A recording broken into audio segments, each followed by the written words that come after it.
السماء نظر إلينا سريعا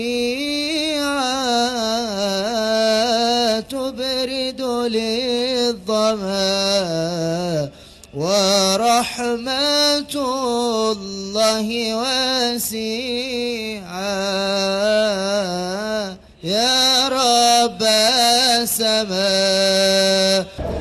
Nchi yetu iko katika amani. Mufti amezungumza hapa. Tulimuomba Mungu, tuendelee kumuomba Mungu atujalie nchi yetu ibaki katika amani hii tuliyokuwa nayo. Kwetu sisi ni tunu hii kubwa, kwa sababu toka tumeanza vyama vingi mwaka 95 chaguzi zote zimegubikwa na uvunjifu wa amani na uvunjifu wa umoja katika nchi. Nyinyi mnatambua kwamba ilifika mpaka dini ikawa inaingizwa katika siasa, lakini alhamdulillah tunashukuru kwamba sasa hivi watu tunasali misikiti yote, ubaguzi ule wa dhahiri haupo tena. Tumuombe Mwenyezi Mungu atudumishe katika haya.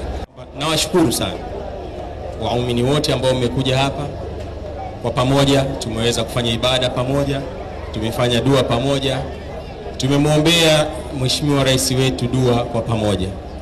Tumuombe Mwenyezi Mungu na dua zenu pia azipokee dua zetu hizi na muongezee hekima, uzima na busara katika uongozi wake ambao anauongoza.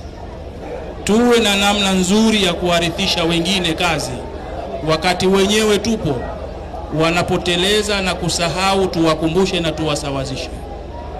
Hiyo ndio ujumbe wetu wa siku hii ya leo. Sallallahu alayhi wasallam.